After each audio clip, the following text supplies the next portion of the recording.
BJP की जो जीत हुई है वो इसलिए जीत हुई है क्योंकि जनहित कल्याणकारी नीतियां बीजेपी ने लागू करी। चाहे किसान भाई हों, किसान भाइयों के लिए वो काम करे जो आज तक जो है हरियाणा के अंदर कभी हुए नहीं है। तो ये भाजपा सरकार को तो सलाम करना चाहिए, बार बार करना चाहिए कि 24 फसलों के ऊपर जो है जिस तरह से एमएसपी दी गई है, बोनस दिया गया है और इतनी सारी सुविधाएं जो हैं किसान भाइयों के लिए करी गई हैं, और आने वाले समय में जहां थोड़ी बहुत जो कमियां रह रही हैं उनको भी हम पूरा करेंगे।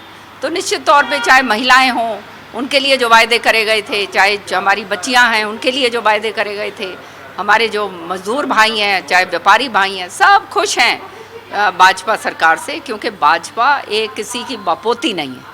लेकिन जो कांग्रेस जो है एक बापोती बन के रह गई और इसलिए जो है कांग्रेस का नाश हुआ, क्योंकि बाप और बेटा, बाप और बेटा, इसके अलावा वो कहते हैं ना कोई नज़र ही नहीं आ रहा था। इस तरह का जो है जो मंजर जो हरियाणा के अंदर देखने को मिला, कांग्रेस को पूरी तरह से हुड्डा ने और उसके बेटे ने ख़त्म कर दिया। ईवीएम को लेकर सवाल खड़े कर रही है कांग्रेस।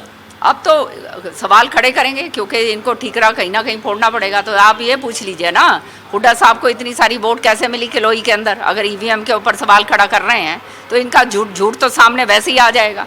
तो ये तो जो है खाली वो कहते हैं ना वो अंगूर खट्टे हैं वाली बात, वो वाली कहानी बन गई है। तो अब कुछ ना कुछ तो करना है, क्योंकि सब जानते हैं कि इसके लिए केवल और केवल बाप और बेटा रिस्पॉन्सिबल हैं।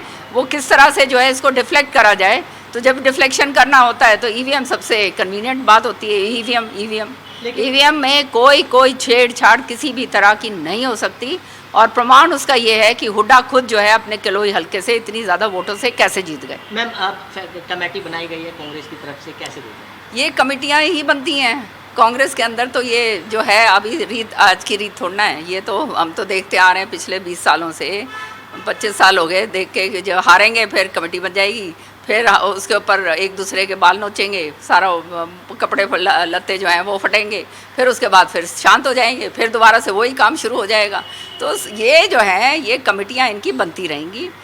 बात ये है जिम्मेदारी ना लेनी पड़े, इसलिए ये कमेटियाँ बनती हैं। श्रुति चौधरी मंत्रिमंडल में शामिल हो, क्षेत्र हल्के का क्षेत्र का विकास हो। देखो, क्षेत्र का विकास, चहुमुखी विकास पहले भी बहुत करवाया है, वो क्षेत्र के लोग जानते हैं।